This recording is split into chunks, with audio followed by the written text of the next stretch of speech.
Hallo, mein Name ist Melina Neis von der Share GmbH und ich freue mich heute, meine Kollegin Dr. Sabine Wilfling bei mir begrüßen zu dürfen.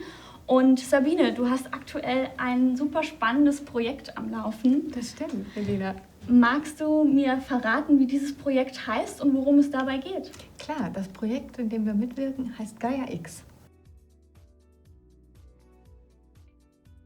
Ja, jetzt zeichne ich nochmal das Big Picture.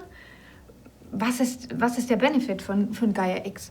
Am Ende stehen wir jetzt so in Deutschland da, man sagt auch immer so Last Call für die Transformation. Und wir sind ja im Gegensatz zu USA ein bisschen dran, wir tun uns schwer, unsere normalen Businessprozesse zu verändern. Wir halten an diesen stabilen Strukturen und an den Geschäftsmodellen fest. Und die Frage ist, warum tun wir das? Und ein Ziel von Gaia-X ist es auch, mit dieser Dateninfrastruktur genau das nochmal zu enablen und diesen Transformationsprozessen einen Schub zu geben.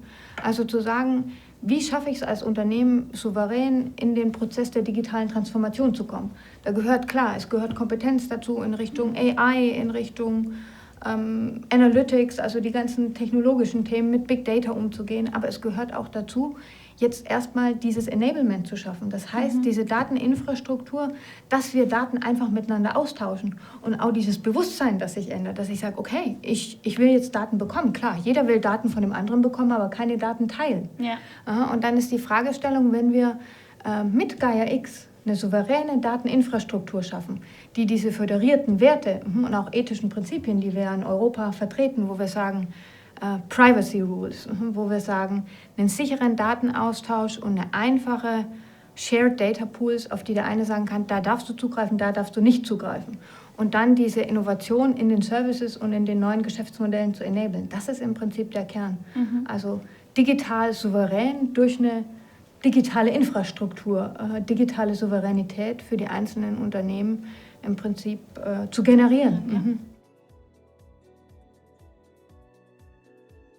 Auch jetzt endlich diesen Schritt zu gehen, wirklich neue Businessmodelle zu denken, neue Services zu denken und auch Ideen, um Probleme so zu lösen, wie wir es vorher nicht gelöst haben. Weil wir jetzt die Möglichkeit haben, über verschiedene Sektoren, über verschiedene Bereiche Daten auszutauschen, von Energy nach Health, nach Mobility. Ne? Also diese ganzen Einteilungen der jetzigen Wirtschaftssektoren.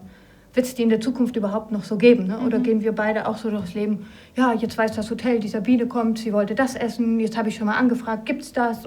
Hier ist die Lieblingsmusik und so weiter. Also wie wird unser Weg sein? Und damit wir das tun können, brauchen wir eine digitale Infrastruktur, die es uns ermöglicht, Daten souverän zu speichern und miteinander auszutauschen. Und ich glaube, das kann das leisten. Und wo wir noch dran arbeiten müssen, ist so ein bisschen das Mindset, dass die Unternehmen das auch tun. Ja. Weil es reicht ja noch nicht, diese Struktur zu haben, sondern dann müssen wir auch ran, diese Services zu bauen und Unternehmen, auch wir als Share, ne, zu sagen, wie helfen wir unseren Kunden in den verschiedenen Branchen jetzt diesen digitalen Transformationsweg zu gehen. Die Grundlage dafür sind eben Daten und damit aus diesen Daten entsprechend neue Businessmodelle entstehen können, ganz neue Smart Services, muss es eine Grundlage geben, wie die gut gespeichert und abgebildet werden können. Also diese Kernelemente wurden ja im Laufe der Zeit jetzt stärker herausgearbeitet. Also Kernzielsetzung oder was soll der Benefit von dieser Dateninfrastruktur sein? Der Kernbenefit soll sein, dass man eigentlich über Datensouveränität als Unternehmen, dass ich eine Hoheit über meine Daten habe und die austauschen kann, auch eine Art digitale Souveränität erreiche. Das heißt, durch die Verfügbarkeit von Daten und dass es mir leicht gemacht wird, die Daten mit anderen zu teilen, bin ich dann in der Lage, Innovationen schneller abzubilden, neue Services zu machen. Das heißt, meine Unternehmensprozesse verändern sich. Ich werde immer wieder neue Services einbauen. Ne? Wenn wir jetzt an verschiedene Themen denken, ist das so. Und dann habe ich also als Kernelement einerseits die grundlegende Datensouveränität, dann die Möglichkeit, Daten auszutauschen und am Ende daraus Innovationen und Smart Advanced Services zu bilden. Also das im Prinzip sollten die Kernelemente oder Benefits dieser Architektur am Ende sein. Sowohl für den einzelnen Bürger als auch für die Unternehmen, aber auch für die Forschung und Wissenschaft. Das heißt, Ziel ist es, dass genau diese einzelnen Partner dann Daten austauschen können und die Welt für jeden Einzelnen ein bisschen besser machen. Also was wurde erreicht? Es gab jetzt so eine Art, ich sage jetzt mal, eine Vorsortierung seit dem Digitalgipfel. Das heißt, man hat sich jetzt schon sehr, sehr stark Gedanken gemacht, wie muss so eine Architektur aussehen.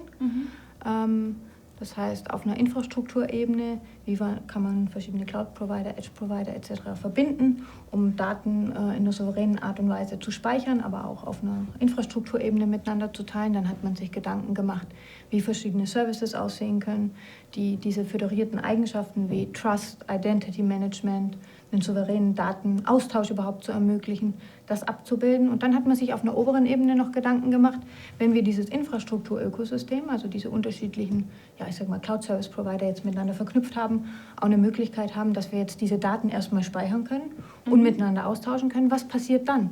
Also man hat sich auch Gedanken gemacht über das Data-Ökosystem, was man dann aufbaut. Das heißt, wir haben ja verschiedene Datenpools, also im Mobility-Bereich, im Energy-Bereich, die unterschiedlichen Industrien verfügen ja über sehr, sehr viele Daten.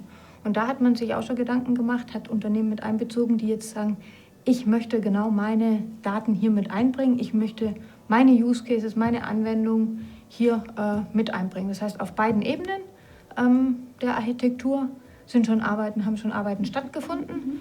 Das ist jetzt quasi so der inhaltliche Punkt von dem Projekt. Wenn wir jetzt nochmal rauszoomt, der nächste Schritt wäre jetzt dann, das Projekt noch in eine festere Struktur zu gießen. Und das sind jetzt eben die nächsten Schritte und dann genau auf den Ebenen weiterzugehen.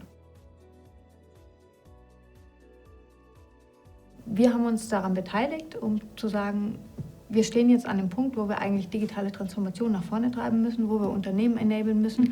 Wir selber als Holding sind ja auch in der Struktur. Wir haben viele innovative Start-ups, wir haben ein Forschungsinstitut. Als Share GmbH sind wir eigentlich an den Prozessen, an der Digitalisierung unserer Kunden beteiligt. Also ist gar keine Frage, dass wir uns jetzt aus dieser Dateninfrastruktur, die ja eigentlich die Basis für diesen ganzen Digitalisierungsprozess in der Wirtschaft sein kann und sein sollte, dass wir uns da beteiligen. Sehr schön, da freuen wir uns.